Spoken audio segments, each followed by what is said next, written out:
आप ऑस्ट्रेलिया में फाइल लगाओ 3 साल का 5 साल का, अगर आपका 5-5 साल का गैप है, क्या क्या क्वेश्चंस असली में जो एम्बेसी ने बोले हुए हैं कि हमको ये क्वेश्चंस के आंसर चाहिए, जीएसटी की वजह से सबके वीजा रिफ्यूज हो रहे हैं, 7 ईच तो आपके होने चाहिए। UPSC as comparison to Australia study visa 6 महीने आपने क्या किया, सेल्फ और एजुकेशन लोन जिसकी औकात है।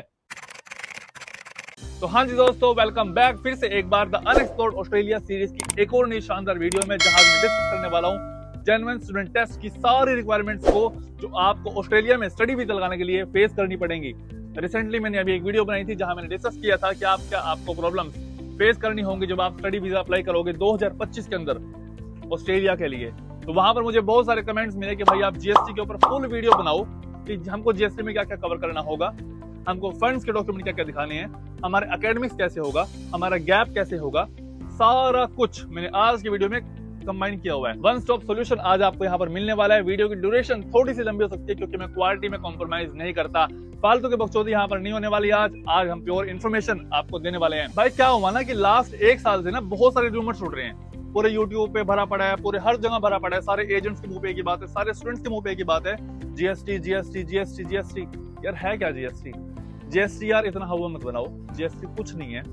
जेन्युइन टेम्परेरी एंट्रेंट जो पहले होती थी जीटीई, उसी को कन्वर्ट किया है जीएसटी के अंदर। चेंज सिर्फ यहाँ पर आया है कि पहले जो हम एसओपी लिखा करते थे ना, statement of purpose Australia study visa के लिए, उसी को उठाकर चेंज किया गया है। पहले हम उसमें अपनी पूरी गाथा लिखते थे, ऑटोबायोग्राफी अपनी, हमारे पास इतने फंड है, ये है वो है, फालतू दुनिया भर की चीजें। बट अब एमएससी ने क्या कर दिया, एमएससी ने कुछ स्पेसिफाइड क्वेश्चंस उसमें कर दिए कि भाई जिस एसओपी के अंदर आपको ये चीज मेंशन करनी है, ठीक है। वो क्वेश्चन मैं आगे आपको बताऊंगा, उसके लिए आपको वीडियो 20 तक या एंड तक देखनी होगी। उसके बाद एम्बेसी ने थोड़े थोड़े चेंजेस किए आपके एकेडमिक्स के अंदर, थोड़े चेंजेस किए आपके गैप के अंदर, थोड़ा सा चेंजेस हुआ आपका फंड्स के अंदर, लिविंग कॉस्ट के अंदर।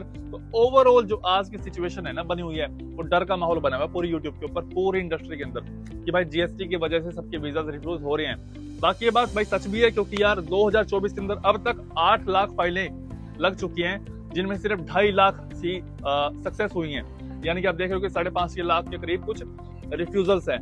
तो सब कारण उसका जीएसटी ही है कि जीएसटी इतना स्ट्रिक्ट हो गया ऑस्ट्रेलिया के अंदर, ऑस्ट्रेलिया में आना इतना स्ट्रिक्ट हो चुका है कि बच्चों का वीजा लग रहा। तो जीएसटी के ऊपर एक वीडियो बनाना तो बनता है कि जीएसटी है क्या असली में। जीएसटी में भाई कुछ नहीं है, ओवरऑल मैं आपको सिर्फ 4 चीज बताने वाला हूँ। इन 4 चीजों को ठीक कर लो, आपका जीएसटी डन है, ठीक है। पहली चीज आपका एकेडमिक्स, फिर आपका गैप, फिर आपके फंड्स और आपका जनरल स्टूडेंट टेस्ट के क्वेश्चंस, ठीक है। यही 4 बेसिक चीज याद रहने वाली हैं। वीडियो को लास्ट तक देखना, आपको बहुत ज्यादा इन्फॉर्मेटिव मिलने वाली है। भाई ऐसी वीडियो बनाने में भाई बहुत सारी रिसर्च लगती है, बहुत सारे एजेंट से बात करना, बहुत सारे क्वेश्चंस पूछना, बहुत सारे बच्चों से बात करना जिनके रिसेंटली में वीजा आए हैं उनसे बात करना। तो भाई बहुत सारी रिसर्च करने के बाद ऐसी वीडियोस मैं आपके सबके लिए लेकर आता रहता हूँ। तो भाई उसके लिए प्लीज यार एक लाइक तो कर देना, साथ में हमारा चैनल सब्सक्राइब कर लो, जिससे हमारी ये फैमिली और बड़ी हो सके और हम ऐसी और न्यू वीडियोस को हमारे यहाँ पर कैटर कर सके। जो हमारी फर्स्ट रिक्वायरमेंट है वो है भाई एकेडमिक्स। एकेडमिक्स में क्या होता था लास्ट ईयर तक कि हम आफ्टर 12th, आफ्टर बैचलर्स या आफ्टर मास्टर्स जब भी यहाँ पर आते थे ना, तो मिनिमम आपको 5.5-6 के अराउंड बैंड चाहिए होते थे, ठीक है। आपके मिनिमम 60% चल जाते थे। पर अब जो माजरा है ना बिल्कुल उल्टा कर दिया। अब हर चीज की स्पेसिफाइड है कि आपको इसके लिए इतने बैंड्स चाहिए होंगे, आपको इसके लिए इतने मार्क्स चाहिए होंगे, स्पेसिफाइड कोर्सेज के लिए आपको इतने बैंड चाहिए होंगे, ये वो मतलब बहुत सारी झंझट इन्होंने पाल दिया उसके अंदर, जिससे यहाँ पर सिर्फ जेन्युइन स्टूडेंट आ सके। बात करें आफ्टर 12th, अगर आप आफ्टर 12th ऑस्ट्रेलिया में आने लग रहे हो ना, तो मिनिमम आप यार 6 बैंड तो हो ही हो आइल्स के अंदर। अगर आप पीटी कर रहे हो तो आपके 52 ईच हो, ठीक है। उसके बाद आप चाहे नॉन मेडिकल से हो, चाहे आप कॉमर्स से हो, चाहे आप आर्ट्स से हो, तो आपके मिनिमम परसेंटेज जो है वो 65% होना चाहिए। मिनिमम 60% चलता है, पर आज के कंपटीशन को देखते हुए, जितना कंपटीशन आज बढ़ा हुआ है, ठीक है, हर एक बच्चे के रिव्यूज आ रहे हैं, आप देखोगे कि कितना ज्यादा कंपटीशन हो चुका है। UPSC as comparison to Australia study visa कोई फर्क नहीं रहा भाई, ठीक है। तो ये बात है, इसके लिए आप अपना एकेडमिक्स पहले से ठीक करके चलो। अगर आप पढ़ रहे हो इस टाइम तो अच्छे से अपना एकेडमिक्स करो। आपके +2 के अंदर अगर आप मिनिमम तो मिनिमम 65% भी लेकर आ गए ना तो बेस्ट है। आप ट्राई करो 75% आपके मार्क्स आए, टारगेट रखो 75% का। अगर 65% से ऊपर है इस टाइम पर तो कोई दिक्कत नहीं है, चल जाएंगे। आफ्टर बैचलर्स या अगर आप मास्टर्स के लिए ऑस्ट्रेलिया के अंदर आ रहे हो, आपको मास्टर्स करनी है, उसके लिए आपको मिनिमम 6.5, ठीक है, मिनिमम 6.5 इन आइल्स या 58 इन पीटी। आपका जो मिनिमम परसेंटेज है वो मिनिमम जो परसेंटेज है वो 65% है। आज की मार्केट को देखते हुए, आज के कंपटीशन को देखते हुए आप देखो 75%। उसके बाद स्पेसिफिकली अगर आप मेडिकल के अंदर हो या आप नर्सिंग के लिए ऑस्ट्रेलिया के अंदर आ रहे हो, बैचलर्स, मास्टर्स या फिर PhD, मिनिमम 7 ईच तो आपके होने चाहिए। उसके बाद जो हमारा है गैप का भाई बहुत चक्कर पड़ता है ऑस्ट्रेलिया के अंदर, क्योंकि यार गैप मेरा भी था, तो मेरा सिर्फ 6 महीने गैप था। तो उन्होंने मुझसे फिर भी पूछ लिया कि भाई आपका 6 महीने आपने क्या किया। ऑस्ट्रेलिया के अंदर अगर आपका 1 साल का गैप है ना, आपका कोई इशू नहीं आएगा। बट आज की स्ट्रिक्टनेस को देखते हुए, जितना स्ट्रिक्टनेस आज की मार्केट हो रखी है ना, उसमें आप कोशिश करो कि आपका 6 महीने से गैप ऊपर ना हो। अगर आपका 6 महीने गैप है ना, तो आपके पास जस्टिफिकेशन हो, आपके पास डॉक्यूमेंट्स हो पूरे जस्टिफिकेशन के।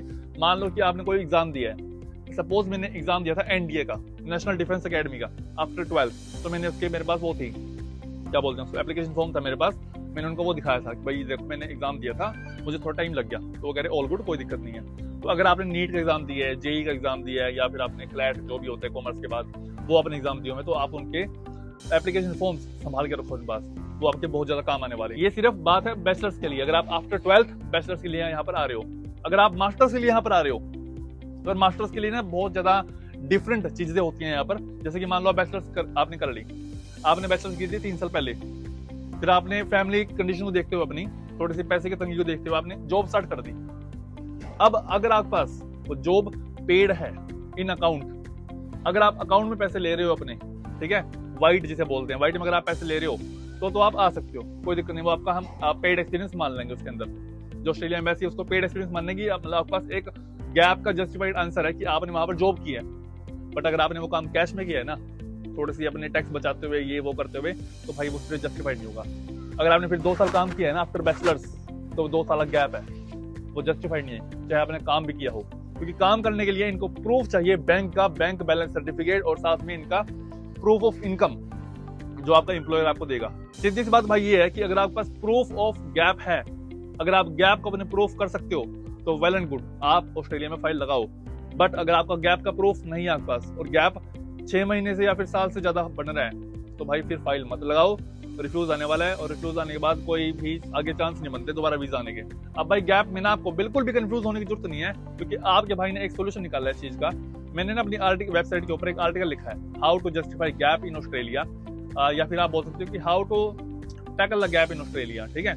उसका आपको नीचे एक आर्टिकल मिल जाएगा डिस्क्रिप्शन में, मैं डाल दूंगा उस चीज को, वहां पर आप जाके पढ़ लेना क्या क्या रिक्वायरमेंट्स हैं, कैसे आप अपने गैप को टैकल कर सकते हो, किस किस वजह से जो गैप पड़ सकता है आपका, ठीक है, जिसमें आपका इंक्लूड होगा हेल्थ इश्यूज हो गया, आपके प्रोफेशनल एक्सपीरियंस हो गया, फाइनेंशियल कंस्ट्रेंट्स हो गए, फैमिली कॉन्टिमेंट्स हो गए, ठीक है, या फिर आपके ट्रैवल या फिर आइटनरी कुछ हो गया, या आपका वॉलंटरी कुछ वर्क हो गया। उसके बाद आप क्या क्या डॉक्यूमेंट्स दिखा सकते हो अपने गैप को कवर करने के लिए, ठीक है। कितने टाइम का गैप वैलिड है ऑस्ट्रेलिया के अंदर, 3 साल का, 5 साल का। अगर आपका 5 साल का गैप है तो उसको आप कैसे कवर करोगे, तो उसका फुल ऑन आर्टिकल मैंने अपनी वेबसाइट के ऊपर दिया हुआ है, स्क्रीन पे आपको चलता हुआ दिख रहा होगा, आप उसको जाके पढ़ सकते हो एक बार। वो फुल डिटेल्ड गैप के ऊपर एक केस स्टडी है ऑस्ट्रेलिया के लिए। अब जो हमारी थर्ड चीज है भाई, वो है फंड्स। भाई फंड्स बहुत ज्यादा मेजर रोल प्ले करता है ऑस्ट्रेलिया में स्टडी वीजा के लिए। फंड्स के ऊपर मैंने हाल ही में एक वीडियो बनाई थी, बट वो थोड़ी सी वीडियो ओल्ड हो चुकी है, अब थोड़े से नए मेजर अपडेट्स आए हैं, तो उसके बारे में डिस्कस करते हैं। भाई फंड्स बेसिकली है क्या? फंड्स है आपका 1 साल की ट्यूशन फीस प्लस 1 साल का लिविंग कॉस्ट प्लस आपका आने जाने का खर्चा, दैट्स इट। उसके बाद आपको जो लिविंग कॉस्ट था वो लास्ट टाइम था 24,000, जो मैंने इस वीडियो में बताया हुआ है, अब वो बढ़ा के कर दिया है आपका 29,000, अप्रोक्सीमेटली 29,000 ऑस्ट्रेलियन डॉलर्स, ठीक है। अगर आप आफ्टर 12th और बैचलर्स, अगर आप बैचलर्स के लिए ऑस्ट्रेलिया में आ रहे हो, तो आपको कम से कम आपको चाहिएंगे 60,000 ऑस्ट्रेलियन डॉलर से लेकर 70,000 ऑस्ट्रेलियन डॉलर फंड्स। पर अगर आप मास्टर्स के लिए आ रहे हो, फिर उसमें आप 10,000 से प्लस 20,000 उसमें कर सकते हो according to your masters education. उसके बाद जो हमारा है फंड्स कितने तरह के होते हैं, पहले आपके 2 तरह के फंड्स हैं, सेल्फ और एजुकेशन लोन। एजुकेशन लोन थोड़े बाद में करेंगे, पहले हमारा सेल्फ है। सेल्फ में आपको, अगर आपके पेरेंट्स फार्मर हैं, अगर आपकी मदर सेल्फ एम्प्लॉयड है या फिर हाउस वाइफ है, अगर आपके पेरेंट्स बिजनेसमैन हैं, अगर आपके पेरेंट्स रिटायर्ड हैं, तो आप कैसे कैसे फंड्स दिखाओगे और क्या क्या डॉक्यूमेंट्स आपको फंड्स में रिक्वायर्ड होने वाले हैं, उस चीज के ऊपर मैंने एक फुल आर्टिकल लिखा हुआ है अपनी वेबसाइट के ऊपर, आप जाकर वो पढ़ सकते हो। मोटा मोटा मैं आपको बता देता हूँ क्या सीन है। कुछ ना डॉक्यूमेंट्स होते हैं, जैसे कुछ आपको, अगर आपके फादर फार्मर है तो कुछ जे फॉर्म्स हो गए, जमाबंदी फॉर्म्स हो गए, तहसीलदार सर्टिफिकेट हो गया, इनकम सर्टिफिकेट हो गया, प्रॉपर्टी डॉक्यूमेंट्स हो गए, ठीक है। अगर आपके पेरेंट्स बिजनेसमैन है तो आपकी ट्रांजैक्शन के सर्टिफिकेट्स हो गए, बैंक बैलेंस सर्टिफिकेट हो गया, आपका CA का प्रॉपर्टी बैलेंस सर्टिफिकेट हो गया, ठीक है। ऐसे बहुत सारे डॉक्यूमेंट्स होते हैं जो आपको ना ध्यान से सबमिट करने होते हैं। ऑस्ट्रेलिया में ना कई लड़के क्या करते हैं, फाइनेंसर से फंड उठा लिए, एजेंट से फंड उठा लिए, ब्याज भर दिया भाई, थोड़े पैसे दे दिए, उसने 3 महीने पुराने हमारे खाते में फंड कर दिए, हमने वो दिखा दिया। भाई ऐसे काम नहीं चलता। 2023 तक चलता था, बट अब ये चीज बहुत स्ट्रिक्ट हो चुकी है, क्योंकि अब इनको चाहिए जेन्युइन स्टूडेंट। जेन्युइन स्टूडेंट का ये मतलब है कि जिसकी प्रोफाइल, आई एम सॉरी मैं एक बार बोल दूंगा, औकात, जिसकी औकात है ऑस्ट्रेलिया में एक्चुअली में आने की, उसको ही वीजा मिलेगा। I am sorry for my words, but यार ये बात जेन्युइन है यहाँ की, ठीक है, कि अगर आपकी औकात है, औकात इन द सेंस कि अगर आपके पास फंड्स ओरिजिनल हैं, मैटर नहीं करता कि आपके फंड्स अपने हैं कैसे हैं। मैंने भी लोन लिया था, मेरे फंड्स अपने नहीं थे मेरे पास, ठीक है, मैंने भी लोन लिया था। फंड्स आपके अपने हैं या आपका एजुकेशन लोन है, नो मैटर्स, बट आपको फंड्स जेन्युइन होने चाहिए। वो फंड्स एजेंट के ना हो, वो फंड्स किसी फाइनेंसर के ना हो, कि भाई लग जाता है पता, यूनिवर्सिटी पागल नहीं है, एमबेसी पागल नहीं है, ठीक है। उसके बाद जो हमारा एजुकेशन लोन है, अगर आप कहोगे तो मैं एजुकेशन लोन के ऊपर एक डिटेल्ड वीडियो बना दूंगा। आज की वीडियो में मैं डिस्कस नहीं कर सकता क्योंकि वीडियो फिर बहुत ज्यादा लंबी हो जाएगी। वैसे अगर आप मुझे कमेंट करोगे एजुकेशन लोन के ऊपर तो नीचे कमेंट कर देना, मैं उस पर भी एजुकेशन लोन के ऊपर फुल केस स्टडी बता दूंगा आपको, क्या क्या आपकी प्रॉब्लम फेस होने वाली है, कैसे उनके सोल्यूशन है, और चाहोगे ना उसका भी आर्टिकल लिख दूंगा अपनी वेबसाइट के ऊपर, ठीक है, वो भी आप जाके पढ़ लेना। भाई मेरी वेबसाइट पे जाकर ना आप आराम से ना आर्टिकल पढ़ सकते हो डेली की डेली। वहां पर ना मैं बहुत सारे आर्टिकल डालता रहता हूँ related to Australia, Canada, New Zealand, America, हर जितनी भी कंट्रीज है ना दुनिया के अंदर, सबके वहां पर आर्टिकल डालते रहते हैं। उसको आप बिंदास जाके पढ़ा करो, वहां पर आपको कुछ ना कुछ इन्फॉर्मेशन तो मिलेगी। अगर आप इंटरनेशनल बातें के ऊपर आ रहे हो ना, तो आपका 1 मिनट भी जाया नहीं होगा, फालतू की बकचोदी नहीं करता मैं, आपको प्रॉपर इन्फॉर्मेशन मिलेगी, आपको जेन्युइन गाइड मिलेगी। तो इसके लिए भाई चैनल को प्लीज सब्सक्राइब कर लो। हमारा जो फोर्थ जो मेजर चीज है वो है हमारे GST, GTE, genuine temporary entrant, genuine student test, और GSR, जेन्युइन स्टूडेंट रिक्वायरमेंट। नाम से आप समझ रहे होंगे, जेन्युइन असली बंदा ही इनको चाहिए, असली प्रोफाइल, एक ऐसा बंदा जो ऑस्ट्रेलिया की इकोनॉमी में कंट्रीब्यूट कर सके इन द फ्यूचर।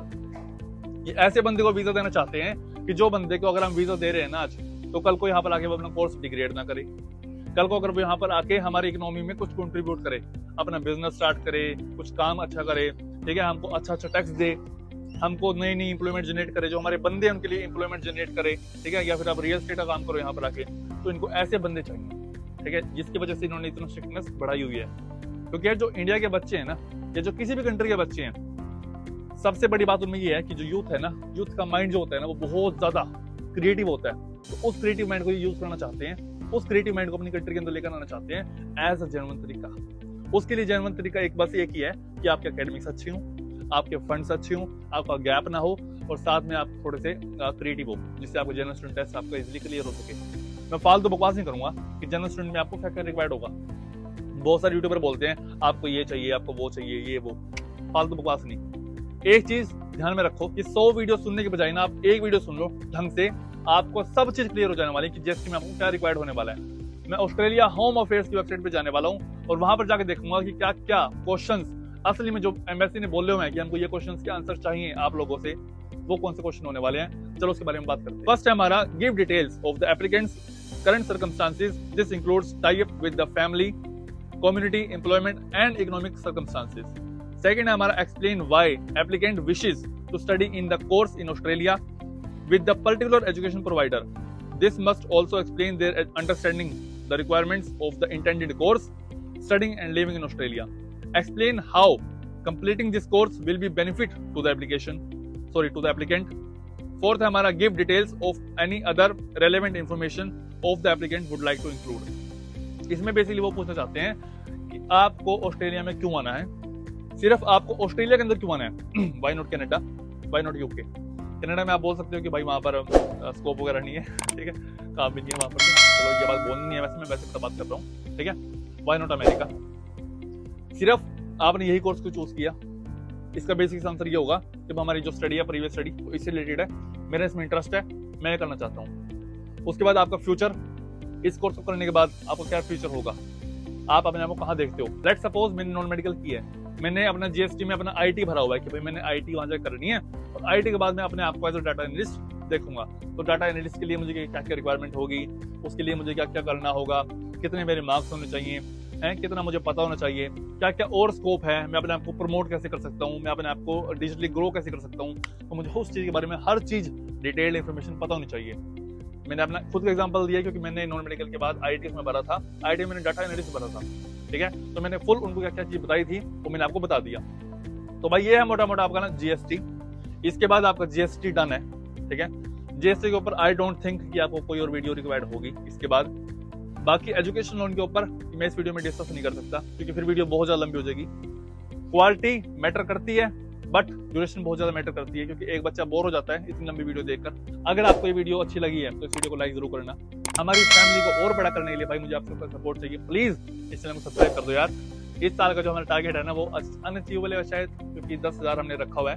10,000 अगर हमारे सब्सक्राइबर्स इसमें हो जाते हैं, फैमिली हमारी बड़ी हो जाती है, तो आपके लिए बहुत बढ़िया अपॉर्चुनिटीज मैं लेकर आने वाला हूँ। वो थोड़ा सरप्राइज है, मैं बताऊंगा नहीं। उसके लिए आपको मुझे फॉलो करना होगा इंस्टाग्राम पे, तो मैं वहां बताऊंगा आपको, ठीक है।